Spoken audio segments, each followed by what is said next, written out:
Hi my dear students, मैं समीर कुमार सुधांशु आपका अपने यूट्यूब चैनल में हार्दिक स्वागत करता हूं। डियर स्टूडेंट्स, कॉम्पिटिटिव इंग्लिश के इस कड़ी में आज मैं फिर से एक बार आपके लिए सेंटेंस इंप्रूवमेंट के सवालों को लेकर के आया हूं। डियर स्टूडेंट्स, जैसा कि आप जानते हैं कि अभी हम लोग सेंटेंस इंप्रूवमेंट के सवालों के एक सीरीज पर काम कर रहे हैं और इसका मौलिक उद्देश्य है आपके प्रीवियस ईयर क्वेश्चंस को तैयार करना और आपको सबसे शॉर्टेस्ट, सबसे ट्रिकी अप्रोच से जो है वो परिचय करवाना, ताकि बहुत कम समय में आप जो है अपनी तैयारी को पूर्ण कर सके। तो डियर स्टूडेंट्स, अगर आप मेरे चैनल पर नए हैं तो निश्चित रूप से मेरे चैनल को सब्सक्राइब कर लें, साथ ही बेल आइकन को भी प्रेस कर दें ताकि इस तरह की जो मैं वीडियो बना रहा हूं तक बहुत जल्दी पहुंच सके। तो डियर स्टूडेंट्स, चलिए आज हम लोग वीडियो को शुरू करते हैं और देखते हैं कि पहले सवाल को हम लोग कितनी आसानी से सॉल्व कर पाते हैं।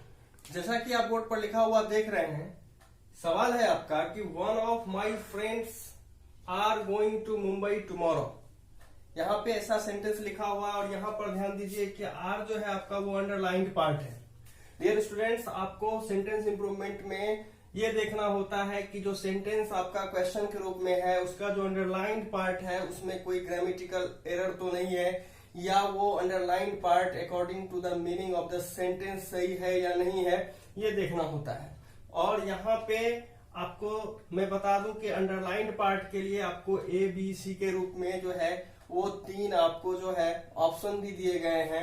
अगर यहाँ पे अंडरलाइंड पार्ट गलत है तो इसमें से कौन सा ऑप्शन लगाने से वो सही हो जाएगा। ठीक है, तो डियर स्टूडेंट्स, यहाँ पर ध्यान दीजिए कि क्या लिखा हुआ है कि one of my friends are going to Mumbai tomorrow. यहाँ पे सबसे पहले तो आपको ये देखना होगा कि सब्जेक्ट कौन है। तो इस सेंटेंस में देखिए कि ये ऑफ से कनेक्ट है, यहाँ पे ये वन जो है यही इस सेंटेंस का सब्जेक्ट है। जो कि अब बात कर ले अगर कि सब्जेक्ट हमारा यहाँ पे सिंगुलर है, ठीक है। बहुत सारे स्टूडेंट्स को ये कंफ्यूजन होने लगता है कि यहाँ पे सब्जेक्ट क्या होगा। तो अगर दो चीज ऑफ से कनेक्ट हो तो पहला जो होगा वही उसका सब्जेक्ट होता है। यहाँ पर देखिए फ्रेंड्स जरूर लिखा हुआ है लेकिन वन ऑफ से कनेक्टेड है, यानी कि यहाँ पे सब्जेक्ट आपका वन है जो कि सिंगुलर है। ठीक है, अब सिंगुलर सब्जेक्ट के लिए आप सिंगुलर वर्ब लेते हैं। ठीक है, तो यहाँ पर देखिए आर लिखा हुआ है, तो कहीं न कहीं यहाँ पे अब सिंगुलर वर्ब आर तो आपका है नहीं, तो यहाँ पे ये आर लिखना गलत होगा।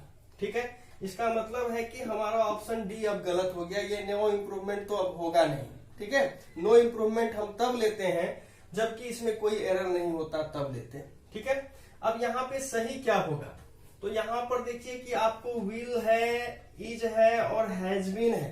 अगर ध्यान दीजिए तो कौन सा ऑप्शन अब यहाँ पे रखने पर वो सही हो जाता है। अगर बात कर ले कि सब्जेक्ट की, तो सब्जेक्ट आपका सिंगुलर है और उस अकॉर्डिंग देखिएगा तो इज भी हो सकता है और हैज बीन भी लगता है कि सही होगा। और अगर विल की बात करें तो विल तो भाई सिंगुलर प्लूरल किसी भी सब्जेक्ट के साथ सही हो जाता है। तो अब आपको लगेगा कि ये तीनों के तीनों ऑप्शन यहाँ सही हो सकते हैं, लेकिन ऐसा नहीं है। आगे में देखिए कि यहाँ पे गोइंग के रूप में आपका V4 लगा हुआ है। डियर स्टूडेंट्स, विल जो है वो आपका मॉडल वर्ब है और मॉडल्स जो भी होते हैं ना उसके साथ हमेशा V1 का प्रयोग किया जाता है, उसके साथ V4 हो नहीं सकता है, यानी कि विल तो लिखना गलत हो गया। अब यहाँ पे ध्यान दीजिए कि इज और हैज बीन में से आपको चुनने की जरूरत है। इज भी यहाँ पर सब्जेक्ट के अनुसार सही लगता है और हैज बीन भी सही लगता है, लेकिन आगे में आपको देखना पड़ेगा कि यहाँ पे टुमारो लिखा हुआ है। ये इस क्वेश्चन का जो है वो एक लिंक वर्ड दिया हुआ है।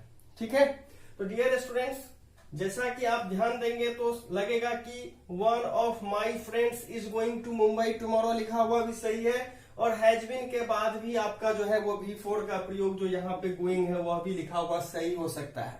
लेकिन डियर स्टूडेंट्स, अगर आप टाइम एंड टेंस की बात कर लें तो खास करके जब आप हैज बीन लिखते हैं तो इसके साथ कोई ना कोई आपका टाइम एक्सप्रेशन का इस्तेमाल रहता है, फॉर या सिंस का इस्तेमाल रहता है। जैसे I have been reading here for 5 days, she has been working in this company for 10 years। इस तरह से आप उसका इस्तेमाल देखते हैं। यहाँ पे ये टुमारो से स्पष्ट हो जा रहा है कि यहाँ पे ये कंटिन्यूअस टेंस का प्रयोग करना जो है गलत हो जाएगा। यहाँ पे आपका केवल और केवल इज ही सही होगा। तो डियर स्टूडेंट्स, आप समझ गए होंगे कि कितनी आसानी से ये सवाल बन सकता है। देखने में जरूर आसान लगता है, लेकिन इसमें भी बहुत सारी ऐसी बातें थी जिसको बारीकी से देखने की जरूरत थी, और जब तक आप इसको बारीकी से नहीं देखेंगे तो इस तरह के क्वेश्चन आपके लिए जो है वो काफी कष्टदायी हो सकते हैं। तो डियर स्टूडेंट्स, आज आप समझ गए होंगे। तो चलिए अब हम लोग अपने नेक्स्ट क्वेश्चन पे चलते हैं। तो जैसा कि आप बोर्ड पे लिखा हुआ देख रहे हैं, ये जो सवाल है ये काफी इंपॉर्टेंट है। प्रीवियस ईयर एग्जामिनेशंस में कई बार यह सवाल जो है वो पूछा जा चुका है, और इसको आप कॉमन एरर में भी देख सकते हैं, सेंटेंस इंप्रूवमेंट में भी देख सकते हैं, और इसमें ग्रामेटिकल बहुत कुछ सीखने को भी है। तो हम लोग उस पर चर्चा करेंगे। सबसे पहले तो क्वेश्चन पढ़ लिया जाए कि भाई क्वेश्चन क्या कहता है। तो क्वेश्चन में लिखा हुआ है कि Renuka availed herself of all the leave to her credit, और यहाँ पे अगर ध्यान देंगे तो अंडरलाइंड पार्ट आपका अवेल्ड हरसेल्फ है। डियर स्टूडेंट्स, तो यहाँ पे आपको चेक करना है कि दिए गए पार्ट में कोई ग्रामेटिकल एरर तो नहीं है, क्या ये वाक्य मीनिंगफुल है या नहीं है। तो चलिए हम लोग इसको देखते हैं। तो यहाँ पर मैं बता दूं आपको कि यहाँ पे रिफ्लेक्सिव प्रोनाउन का इस्तेमाल हुआ है। ये जो आप सेल्फ वाला प्रोनाउन देखते हैं ना, इसको रिफ्लेक्सिव प्रोनाउन बोला जाता है। ये आपका रिफ्लेक्सिव प्रोनाउन होता है, ठीक है। और जब रिफ्लेक्सिव प्रोनाउन की बात आती है तो मैं आपको बता दूं कि डियर स्टूडेंट्स, कुछ ऐसे वर्ब्स हैं जिसके बाद रिफ्लेक्सिव प्रोनाउन का प्रयोग किया जाता है। अगर बात करें तो वो कौन सा वर्ब होता है, तो वो आपका एवेल हो सकता है, वो आपका बीजी हो सकता है, वो आपका प्रेजेंट हो सकता है, वो आपका एब्सेंट हो सकता है, वो आपका इंट्रोड्यूस हो सकता है। ये सब कुछ ऐसे आपके वर्ब हैं जिसके बाद आपका रिफ्लेक्सिव प्रोनाउन का इस्तेमाल होता है। ये आपको जानकारी होनी चाहिए, अगर नहीं भी है तो इसको याद कर लेंगे। इसके बाद जो है रिफ्लेक्सिव प्रोनाउन का इस्तेमाल होता है, लेकिन एक शर्त है कि रिफ्लेक्सिव प्रोनाउन का प्रयोग तब होगा जब वहां पे ऑब्जेक्ट नहीं रहेगा। यानी कि अवेल्ड जो आपका यहाँ पे इस्तेमाल हुआ है ये आपका वर्ब है, ठीक है। और इसके बाद जो है अगर ऑब्जेक्ट नहीं रहे तो वैसी स्थिति में आपका रिफ्लेक्सिव प्रोनाउन का इस्तेमाल होता है, ठीक है। यानी कि यहाँ पे जो ये हरसेल्फ है ना, ये ऑब्जेक्ट के रूप में काम कर रहा है। अब है कि आप कैसे पकड़ेंगे कि भाई इसमें ऑब्जेक्ट है या नहीं है, ठीक है। तो इसका जो है एक आसान सा उपाय है जो मैं आपको बता देता हूं। अगर इन वर्ब्स के तुरंत बाद कोई प्रेपोजिशन आपका आ जाए, यानी कि यहाँ हरसेल्फ नहीं होता और सीधे लिखा रहता रेणुका अवेल्ड ऑफ, ठीक है, ये हरसेल्फ नहीं होता। तो अगर इन वर्ब्स के तुरंत बाद प्रेपोजिशन हो जाए तो समझ लेना कि इन वर्ब्स के बाद जो है आपको ऑब्जेक्ट लाना पड़ेगा, और वो ऑब्जेक्ट आपका रिफ्लेक्सिव प्रोनाउन होगा, ठीक है। ये आपको देखना है। अगर मान लीजिए कि प्रेपोजिशन से पहले कोई रिफ्लेक्सिव प्रोनाउन का इस्तेमाल नहीं हुआ है, किसी अन्य ऑब्जेक्ट का ही इस्तेमाल हुआ है, तो वैसी स्थिति में आपको जो है कोई भी रिफ्लेक्सिव प्रोनाउन का इस्तेमाल नहीं करना है।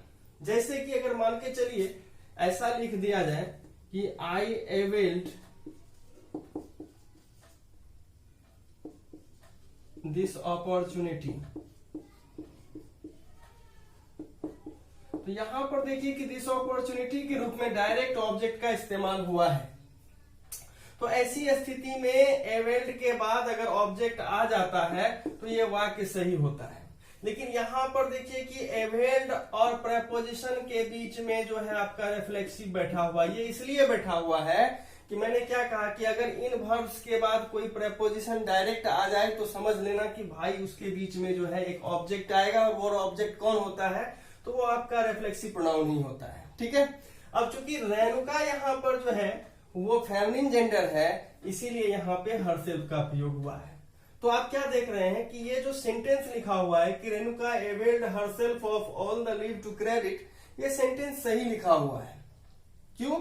तो अवेल्ड के रूप में वर्ब का इस्तेमाल है और प्रेपोजिशन से पहले रिफ्लेक्सिव प्रोनाउन लगा करके जो है ऑब्जेक्ट का प्रयोग कर दिया गया है, और इस कारण से ये वाक्य सही है। तो ऐसी स्थिति में आपका ये लिखना अवेल्ड ऑफ गलत हो जाता है। अभी मैंने बात की कि अगर अवेल को आप वर्ब के रूप में इस्तेमाल करते हैं तो उसके तुरंत बाद प्रेपोजिशन का प्रयोग करना गलत माना जाएगा। दूसरी बात है कि अब यहाँ पे अवेल्ड हरसेल्फ को आप रिप्लेस एवेल्ड से नहीं कर सकते हैं, क्योंकि एवेल्ड जब भी आएगा तो कोई ना कोई ऑब्जेक्ट रखेगा। अब हरसेल्फ हटा देंगे तो ऑब्जेक्ट का फिर यहाँ पे प्रॉब्लम होगा, तो बी भी नहीं हो सकता है। ऑप्शन नंबर सी पे आ जाओ कि इसके साथ प्रेपोजिशन टू का इस्तेमाल हुआ है। सबसे पहली बात यह समझ लेना है कि एवेल के साथ प्रेपोजिशन ऑफ का प्रयोग होता है, टू तो कभी हो ही नहीं सकता है, तो ये गलत है।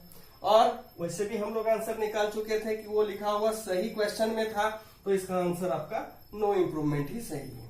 ठीक है, इस प्रकार आज आप बहुत इंपॉर्टेंट चीज सीख गए हैं। रिफ्लेक्सिव प्रोनाउन के संबंध में मैंने बहुत इंपॉर्टेंट बात आपको बताई, इनको आप जल्दी से नोट कर लीजिए, स्क्रीनशॉट ले लेंगे, इसको आप अपने नोटबुक में भी नोट कर सकते हैं। ठीक है, तो चलिए अब हम लोग अपने नेक्स्ट क्वेश्चन पे चलते हैं। तो अभी लास्ट तक आपको देखते रहना है, क्योंकि इस तरह के सवाल अभी बहुत सारे बचे हुए हैं।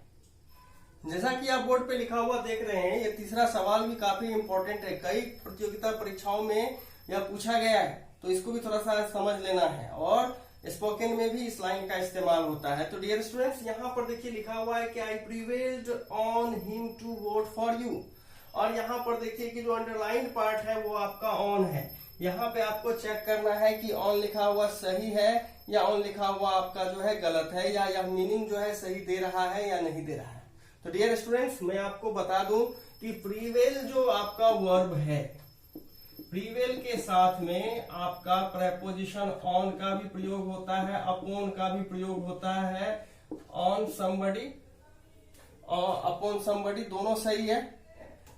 किसी व्यक्ति के संदर्भ में आप जब इसका इस्तेमाल करते हैं तो वहां पे ऑन और अपॉन दोनों सही होता है। और अगर हिंदी मीनिंग की बात करें तो इसका अर्थ होता है राजी करना। अब राजी करना मतलब किसी को तैयार करना, सहमत करना, ऐसा सेंस ले सकते हैं। तो I prevailed on him to vote for you में यहाँ पर देखिए कि हिम के रूप में आपका समबडी का इस्तेमाल हुआ है। ठीक है, ये आपका इस्तेमाल हो गया है। तो यहाँ पे ऑन भी हो सकता था और अपॉन भी हो सकता है। तो ऐसी स्थिति में आप अब समझ सकते हैं कि ये जो लिखा हुआ लाइन है ये सही ही लिखा हुआ है। और ऐसी परिस्थिति में जब लाइन सही हो तो हम लोग आंसर नो इम्प्रूवमेंट लेते हैं, किसी ऑप्शन पे आपको विचार करने की जरूरत ही नहीं है। ठीक है, तो आप देख सकते हैं और आप नोट कर लेंगे कि प्रीवेल के साथ आपको ऑन और अपॉन दोनों का प्रयोग होता है किसी व्यक्ति विशेष के संदर्भ में, और इसका अर्थ होता है राजी करना। तो चलिए हम लोग अपने नेक्स्ट क्वेश्चन पे चलते हैं। जैसा कि आप बोर्ड पे चौथा सवाल लिखा हुआ देख रहे हैं, अब हम लोग इस सवाल को सॉल्व करते हैं।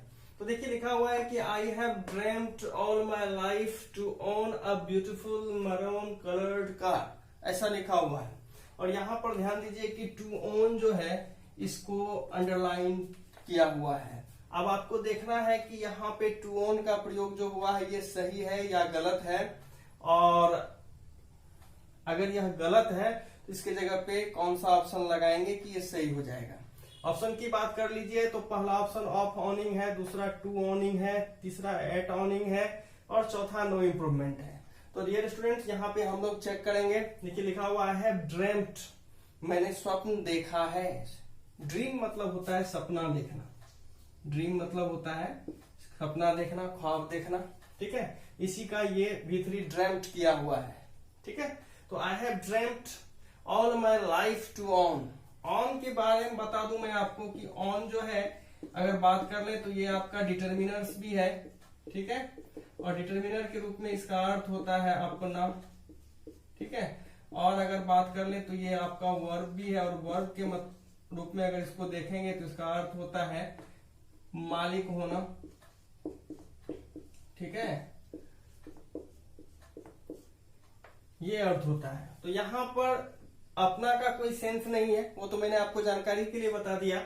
अब यहाँ पे कहता है कि I have dreamed all my life, मैंने सारी जिंदगी जो है वो ख्वाब देखा है to own a beautiful maroon coloured car, मैंने सारी जिंदगी ख्वाब देखा है कि मैं एक मरून कलर के कार का मालिक बनूं। ठीक है, ऐसा इसका सेंस है। तो I have dreamed all my life to own, यानी मालिक होने की बात कर रहा है, अ ब्यूटीफुल मैरून कलर्ड का। तो यहाँ पे मैं आपको बता देता हूं कि अगर आप देखेंगे तो लगेगा कि ये सेंटेंस लिखा हुआ सही है, लेकिन डियर स्टूडेंट्स ड्रीम के साथ प्रेपोजिशन संबंधी ध्यान भी आपको रखने की आवश्यकता होती है। ड्रीम के साथ प्रेपोजिशन ऑफ का प्रयोग होता है, ना कि टू का प्रयोग होता है, ये आपको याद रखना पड़ेगा। और यहाँ पर अगर आप ध्यान दीजिए तो ये टू लिखना जो है ये गलत है, ठीक है, क्योंकि ड्रीम के अकॉर्डिंग यहाँ पे ऑफ लगना चाहिए था, ठीक है। अब देखते हैं यहाँ पर कि भाई ऑफ वाला कौन सा ऑप्शन है। तो देखिए यहाँ पे ऑफ ऑनिंग का इस्तेमाल किया हुआ है, ठीक है। तो बी जो है वो हो नहीं सकता है, एट का प्रयोग होता नहीं है। अब जब एरर हो गया तो नो इम्प्रूवमेंट है नहीं, आंसर आपका हुआ ए। अब आपको मैं थोड़ा सा और बता दूं कि प्रेपोजिशन के ऑब्जेक्ट बनने के कारण यहाँ पे ऑनिंग का प्रयोग हुआ है, यानी कि ये जेरंड के रूप में आपका आया हुआ है। तो आप समझ गए होंगे कि ये कितना इंपॉर्टेंट सवाल था हम लोगों के लिए। तो चलिए अब हम लोग अपने 5वें सवाल की ओर चलते हैं। तो जैसा कि आप बोर्ड पे 5वां सवाल लिखा हुआ देख रहे हैं, यह भी काफी इंपॉर्टेंट सवाल है। लिखा हुआ है the hill is too high for climbing, और यहाँ पर ध्यान दीजिए कि फॉर क्लाइंबिंग जो है वो आपका अंडरलाइंड पार्ट है। तो आपको ये देखना है कि यहाँ पे फॉर क्लाइंबिंग का प्रयोग जो है वो सही है या गलत है, और अगर गलत है तो फिर सही क्या होगा। डियर स्टूडेंट्स, यहाँ पे आपको थोड़ा सा ऑप्शन को भी ध्यान देना होगा। लिखा हुआ है to climb, for going up, for climbing up, no improvement. तो यहाँ पे आप ध्यान दीजिए कि गोइंग अप, क्लाइंबिंग अप करके जो है कंफ्यूजन क्रिएट करने का प्रयास किया गया है, और हम आपको भी दिखाएंगे कि इसमें कंफ्यूज होने की कोई जरूरत ही नहीं है। जब भी आपको TOO2 ऐसे दिख जाए, यानी कि TOO2 रहे प्लस एडजेक्टिव रहे, तो आगे में आपका 2 + B1 आता है, ये आपको याद रखना है, ठीक है। ये फॉर्मूला आपको बहुत काम करेगा, और इसको आप अगर याद रखते हैं तो आपको ये सवाल तुरंत बन जाएगा। यहाँ पर देखिए कि 2 है और हाई के रूप में एडजेक्टिव है, तो यहाँ पे फॉर क्लाइंबिंग जैसा प्रयोग जो किया गया है यह आपका गलत है, ठीक है। अब नो इम्प्रूवमेंट तो आपका नहीं होगा। सही क्या होगा भाई, देखो दोनों में फॉर लगा दिया गया है, यानी बी और सी भी गलत है, आंसर होगा ए। तो आप देख रहे हैं ना कि कितनी आसानी से आप सवाल को बना पा रहे हैं। डियर स्टूडेंट्स, इस तरह के वीडियो का एकमात्र उद्देश्य है कि बहुत ही सटीक तरीका से उदाहरण के माध्यम से आपको एक से एक ग्रामेटिकल टर्म से आपको परिचय करवाया जाए, ताकि आप बहुत कम समय में बहुत कुछ सीख सकें डियर स्टूडेंट्स। और सबसे बड़ी बात है कि बनाने का जो है वो तरीका सीख सकें। तो मुझे आज पूर्ण विश्वास है कि आज आपको मेरा ये वीडियो काफी पसंद आया होगा। आप मेरे चैनल को अगर सब्सक्राइब नहीं किए हैं तो निश्चित रूप से सब्सक्राइब कर लीजिए, साथ ही बेल बटन को भी प्रेस कर दीजिए, ताकि मेरी जितनी भी वीडियो है वो आप तक जो है यथाशीघ्र पहुंच सके। डियर स्टूडेंट्स, लाइक और शेयर करना ना भूलें। एक लाइक और एक शेयर तो जरूर बनता है। और आज इस वीडियो को शुरू से लेकर अंत तक देखने के लिए आपका धन्यवाद।